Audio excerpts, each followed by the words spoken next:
Hi everybody, this is Avrohom Czapnik from the Jewish Learning Exchange. I hope you and yours are well. This week is a double portion again, Acharei Mot-Kedoshim. And it seems to be a little bit of a paradox between the two.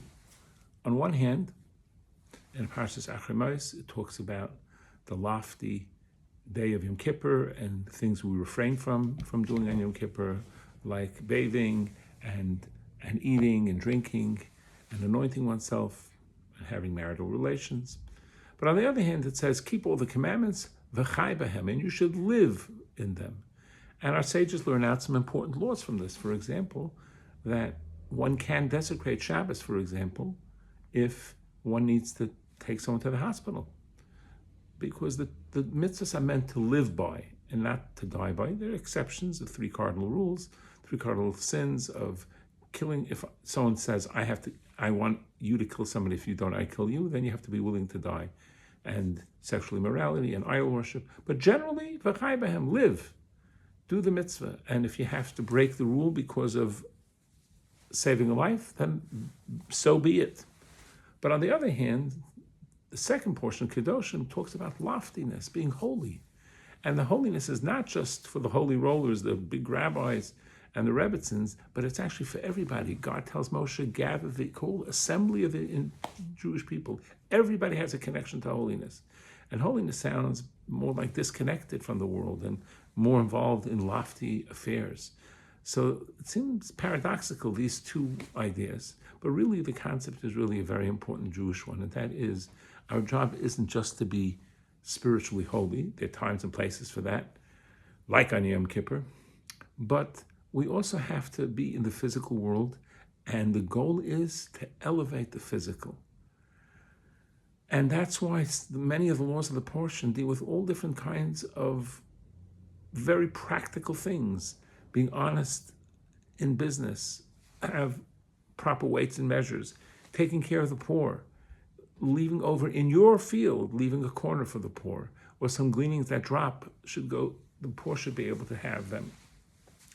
And this is an important idea in holiness. Holiness is not being on a mountaintop in Tibet. Holiness is not being in an ashram or in a monastery. It is living in the world, even having a business and being successful, but being honest and giving charity and doing what you need to do to elevate this world to heaven and to bring heaven down to earth, which is really the symbol of a Magen David, the arrow pointing up and the arrow pointing down.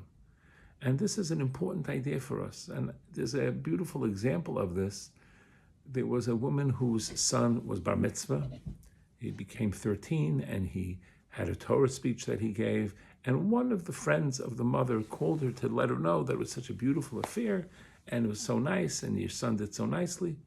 And the mother of the 13-year-old bar mitzvah boy said, it was very nice. I lost my rings, but that's okay. You lost rings? How did that happen? Well, I was so busy taking care of the guest that when I washed for bread, I took off my rings and I left them on the table and I forgot to put them back on. I was busy trying to make sure everyone had a seat and taking care of anybody. But it's okay. It's not a big deal.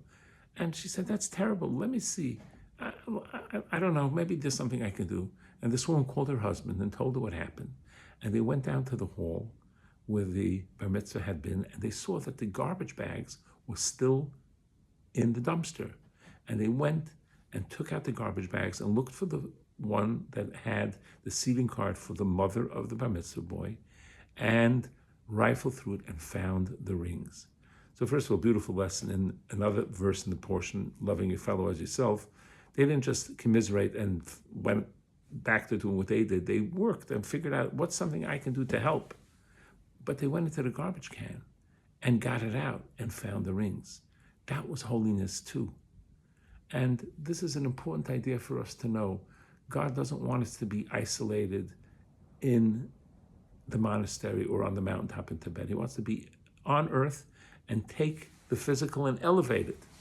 And that's why the Torah will give us many commandments in this week's portion and others as well about leaving the corner of the field for the poor, gleanings for the poor. And yes, who you can marry, who you can't marry. But there's a mitzvah for a man to get married. Everybody has that mitzvah. Even the biggest rabbi has that mitzvah to elevate the physical. And I just want to share, I had a woman complain to me many years ago, in a good way. She said she's used to going to the synagogue for the high holidays, and it was a very elevating experience. And now, thank God, she got married, she has children at home, she's busy, she can't go, she can't pray as well. And I said, there's a prayer that we say at the end of Shabbat. Usually we say Havdalah, the separation between the holy and the mundane, the holy of Shabbos and the mundane of the weekdays.